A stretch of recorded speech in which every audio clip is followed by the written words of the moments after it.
Takže a tento máme posledný, štvrtý, a vlastne toto mám včelnicu na natáčanie, alebo v prúskom už nepracujem ako dobrovoľný včelárik na využívanie.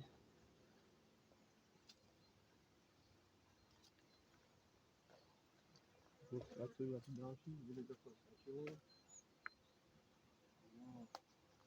Toto musíme prehodiť nadstavky medzi sebou, lebo vždycky zimujú na vrchu. Pokiaľ sú na dvoch bedniach, tá druhá bedňa je väčšinou prázdna. Kvôli streche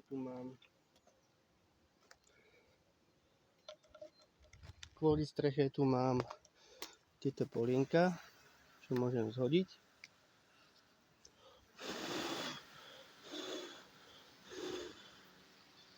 Aby mi vlastne včelky strecha nepripúčela, hej.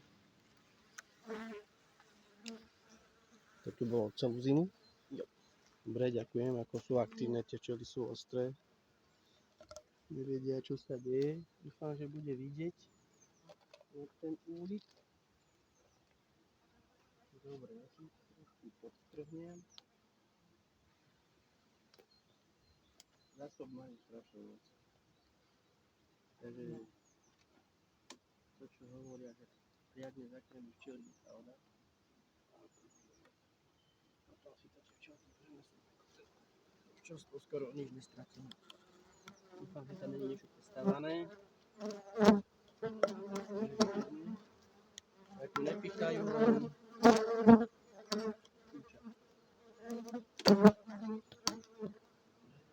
prázdne.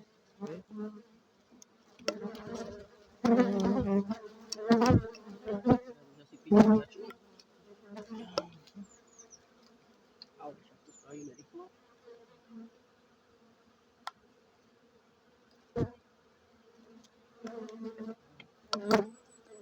Dobre, trošku sa vzdialíme, lebo sú nasranové.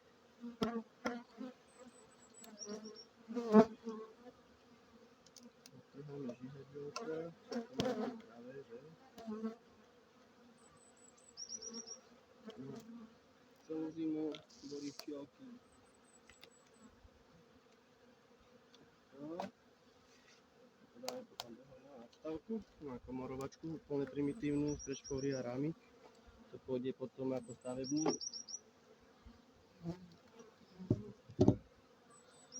Včielky boli takto na syte.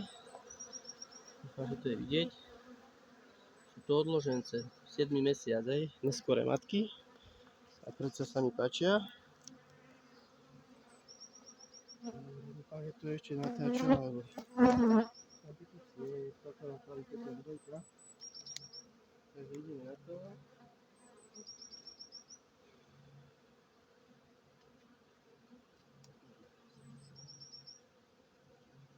Babinky, noha, zásoby, druhý vlást. Hej, ten už som je dokrmoval.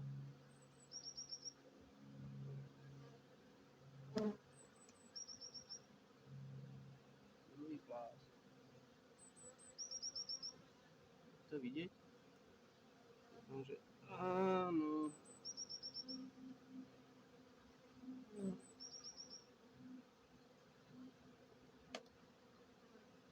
Tretí vlást.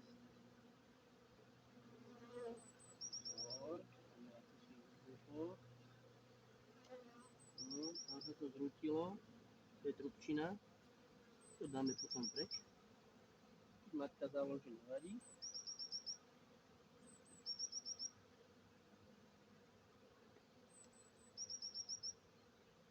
Výklad.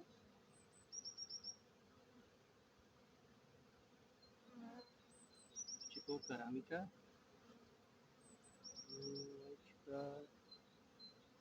Ešte není vidieť, ale čistia. Hej.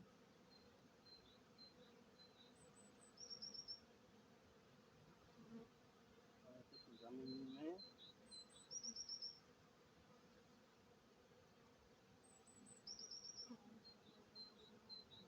To vidíme sem na toto. Lebo toto je taký nepodarený efekt. Nakrmivo je výborný, ale nebudeme ho používať do spoločenstva teraz. Previeme trúdou. Ešte larvičky.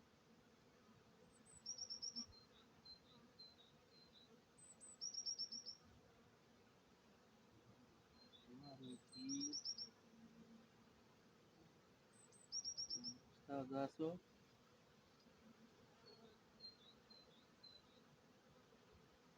Tam už sú larvičky prvé. Neviem, možno uvidíte. Netuším, nechcem stratiť matku, lebo teraz matka ako je dosť prúser.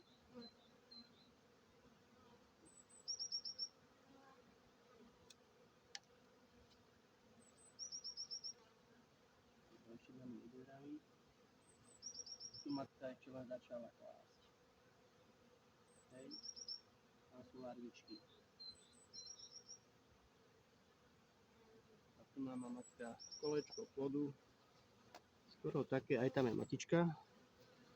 Taj. Takže znova nejakých 10 dní, čo na teraz bude. Dobre, takže ja som veľmi spokojný s tými čierkami.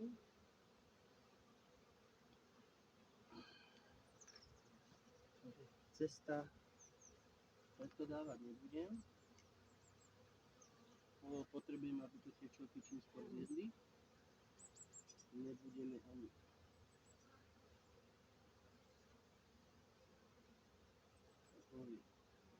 zateplovať. Chcem zimový dopravu, čo by som mal zateplovať. Ja sa s vami lúčim, ešte ich dám ten roztočík.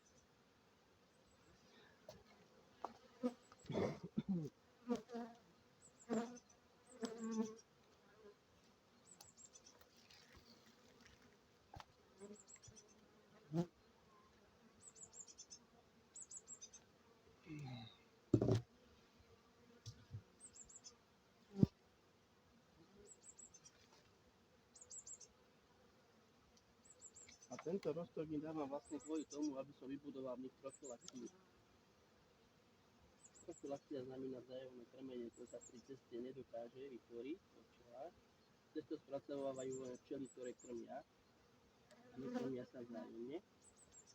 Toto mi zapričiní to, bielkovinu, že každá včelka dostane svoju dávku bielkoviny, automaticky začína metabolizmus. Sice už prišiel ten pel, ale ten pel môže aj rýchlo skončiť. Ochladí sa a už to tam bude, hej.